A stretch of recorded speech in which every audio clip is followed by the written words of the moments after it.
Hi, this is your indie fantasy author, Melinda Kucsera. I'm back with another broadcast. And this time I just want to talk about NaNoWriMo and what I'm writing and just a little bit more of an informal program. I'm not going to read anything that I'm writing because it's in too much flux. We'll get into that though.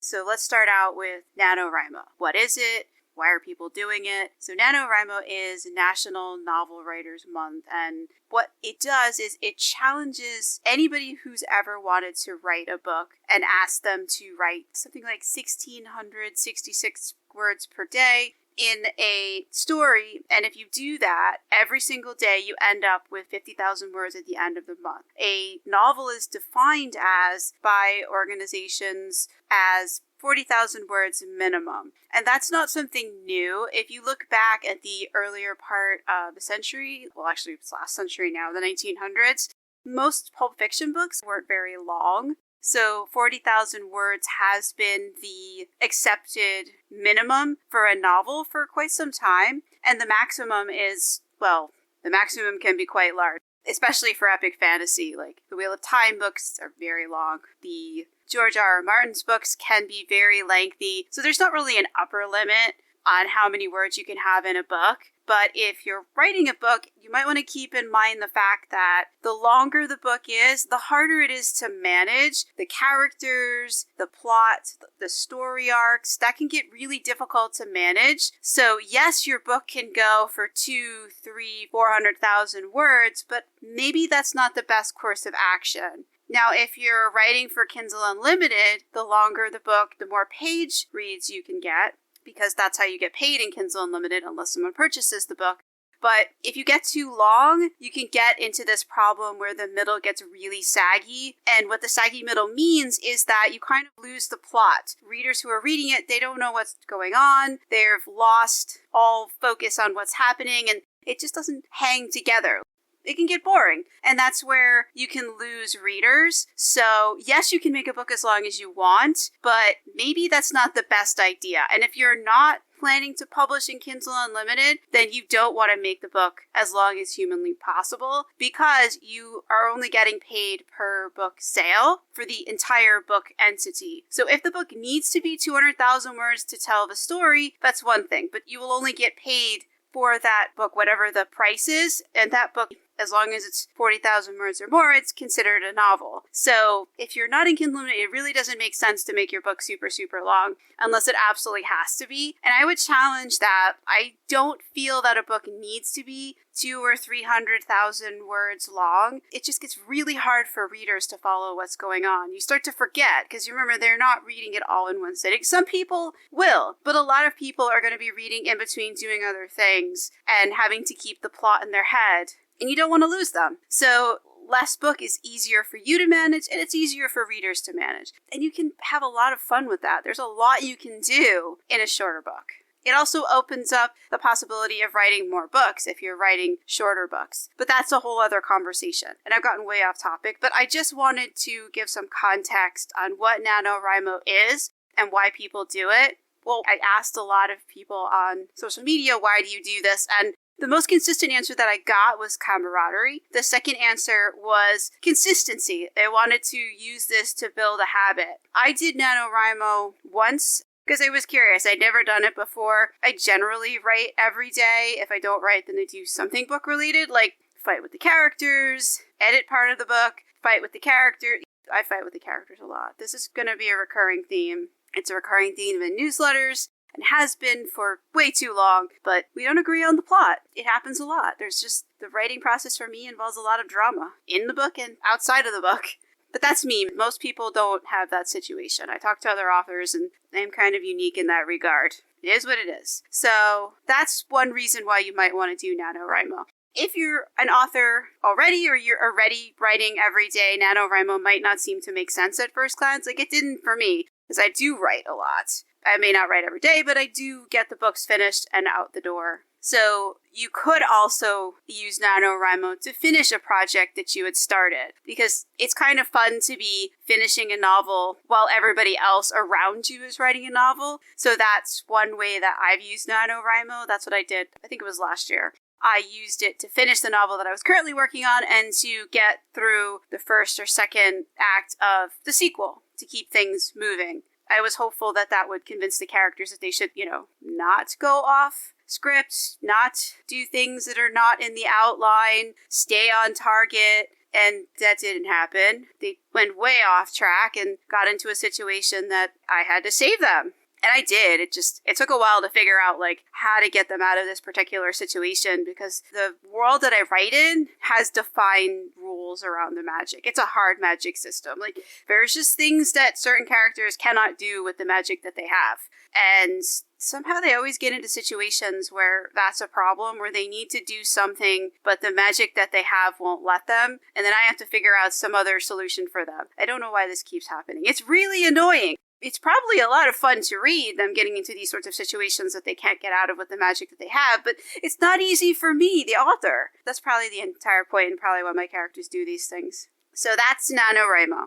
I'm not really doing it this year because I'm trying to finish the third book in the Robin of Larkspur series, and that's Rogue Ranger. And I don't know why I bothered to make an outline. She literally took the outline, crumpled it up, threw it over her shoulder, and from page 1, nothing is going where I thought it would. There's a few larger events that I knew were going to happen just based on, the characters' personalities, how they interact, but literally everything else is not at all where I thought this book would go. So now I'm just trying to find some way to get her to end it so we can move to the next book, because they're not going to accomplish the goal that I set for them in this book. That's just not going to happen. I'm going to have to rewrite the blurbs, and I always try to write up some kind of advanced, not a blurb, but just write down something so that if readers were to click on the page for the book on my website to see what's going on with it, there's some little description of what I think we're going to be doing in this book. Sometimes I'm right, sometimes I'm very, very wrong. So in this situation, I was right about one thing, but it didn't happen at all the way I thought it would, which I guess makes it more interesting for me to write when I don't know exactly what they're going to do, but it also makes it more challenging because books have a defined structure, so they can go off and do whatever they want to do, and they're depending on me to make sure that there's an Act 1, there's an inciting incident. This one, the inciting incident happened on page 1. There was no, if you follow the Save the Cat, there's supposed to be an opening image, and what is the world like currently, and then there's a shining incident, and then we are off into this new situation. We just started from that inciting incident, and we're off in the new situation. There was no lead up, there was no nothing. We were just off and running. I read Save the Cat. I tried following it for one book, but it doesn't really work with my characters who are nuts. They're insane. Not all of them. Sarn is not insane. He's pretty good about following the outline. It's the characters around him who are terrible at following the outline. They go off and do other things, and they drag him into it, and then I'm kind of stuck. Well, actually, he is in Rogue Ranger, but he's in more of a reactionary role because he's not the main character in it. Okay, so the Rogue Ranger series, it started out as a one-off story for a USA Today aiming at multi-author box set, and the story that I thought I was going to write for it is not what the characters did.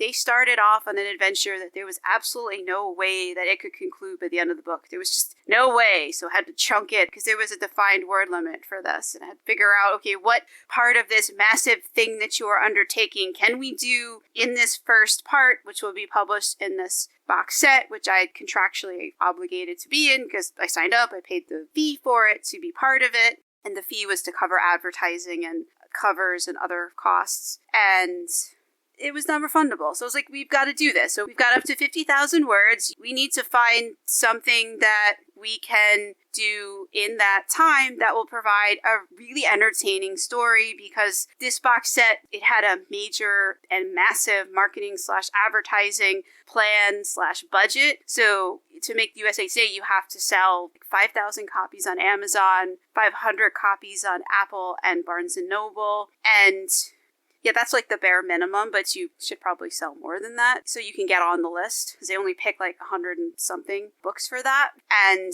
that was a lot of people that would potentially see this book and read it, so it had to be good. A lot of these would be readers that may never have read anything by me, and this was my chance to show them, hey, I write interesting stuff, come check me out. So I wanted it to be really fun and fast-paced and exciting, and it would end up being a really good story, but it's not the story that I wanted to tell. So maybe that was better this way, I don't know, but I think I've lost the plot now. Anyways, so going back to the point I was trying to make about Save the Cat, I don't really use it. I found it to be like really cumbersome. There was just too many parts to it, and if you're writing a book that has multiple character arcs, a large cast, it was too much to handle. So I went back to the structure that I had built for myself. I've always written stories. Even before I was writing them, I was telling stories to the kids that I babysat, to my brother and sister, to my cousins, to like literally anybody who would listen to me for more than 5 minutes. I told them a story about this fantasy place called Sherry that I had made up and the characters who lived in it.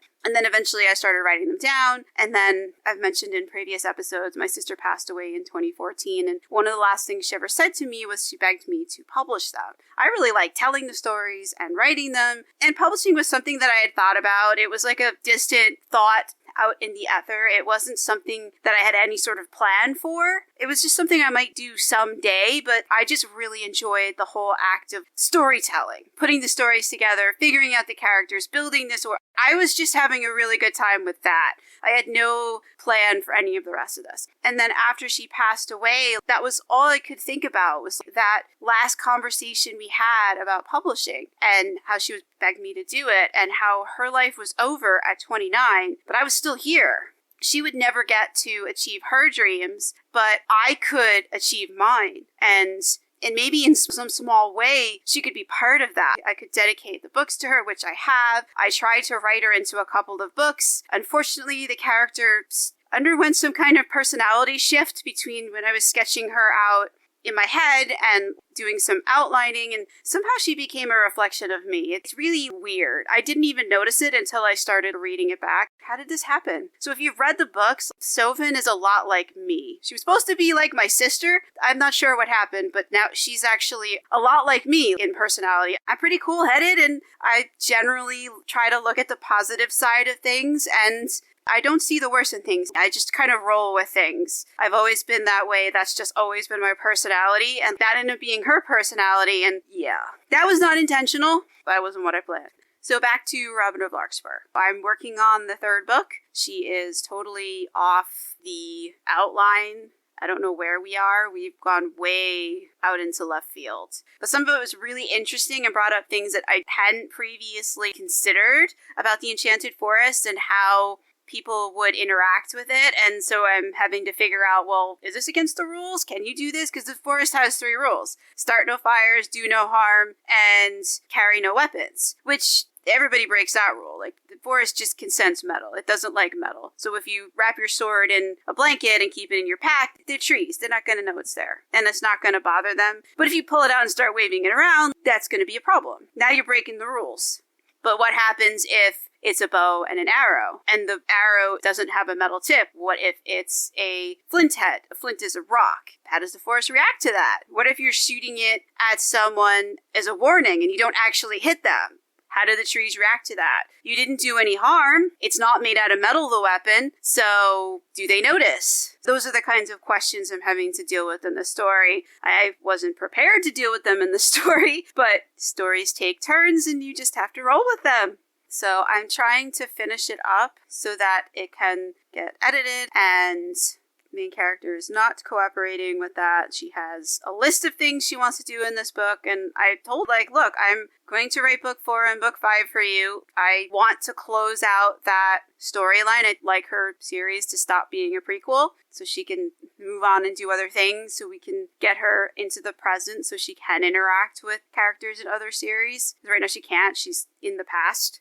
But she's not cooperating with that at all. She's just fighting me every chance she gets. So that's where I am with that. My plan was to finish it before NaNoWriMo started, but Robin did not get that memo, even though I told her. So that's what's going on. And if you get my newsletter, then Sarn's son, who generally writes the newsletters, has been complaining a lot about her. So that's been rather entertaining for me to read anyways. Hope it's been entertaining for subscribers. I wanted to read some of the newsletters on here because some of them are really fun, but it's sort of awkward because they're written by Rand, but I'm not good at voice acting, so I can't really do his voice. And it's kind of weird to try to read in character voice a newsletter that's talking about me. So I haven't quite figured out how to do this yet. Rand also wants me to collect all of the newsletters so far and put them into a volume because the newsletter is an ongoing story all on its own. I know I'm weird. I don't do newsletters like other authors do newsletters. My life is really boring and I don't actually do anything outside of write books, read books. And now I have a podcast and this YouTube channel where right now I'm reading Curse Breaker Enchanted on it. But I also wanted to try to do some programs like this where I just talk to you about the books, about just general topics, and try and get more comfortable with public speaking. I mentioned to a couple of authors just about the process and about some of my philosophy regarding like book publishing, and they were really interested and wanted to know more, but I'm not comfortable speaking publicly yet, so that was another reason why I wanted to do this. And I also don't believe in gatekeeping. When I do put together some resources and some programs for authors, I'm going to do it on my existing platforms. I'm not going to put it behind any sort of paywall. It'll be on YouTube. I may also put it on the podcast. I'm not sure about that because I want to keep the podcast more reader focused. But I feel like this YouTube channel that I have could be multi-purpose. It could be mostly reader-facing stuff, but also a small area for authors as well, because I do want to give back in a way. So that's something else that I'm just kind of wrestling with because I don't have any desire to teach. I took one teaching course in college and I tried the whole teaching. It was like a teacher's assistant for a semester. It was not for me. I'm much better off working in IT where I currently work. But maybe I can change that if I do enough talking to the camera, or right now I'm just doing it to the microphone because I'm still not really comfortable being on camera, but I'll get there. So I'm just going to ramble into the microphone and give you pretty videos that I shot of fall foliage because I live in New York State and we get a beautiful fall this year. The weather has been really lovely. So I have some footage of that, of just me tramping around. So that's what you're probably watching. So that's it for this program. I've rambled too much, but I wanted to tell you what's going on, keep you in the loop. So don't forget to like, to follow, to share, because it really helps the channel, and then I can do more. Have a good one, and we'll be back, I think, in the next broadcast. I'll be reading Curse Breaker Enchanted Chapter 16, but if you have questions or want to know more, drop them in the comments, and I can do a future program like this where I talk to you and answer questions. Thank you so much for listening. Bye.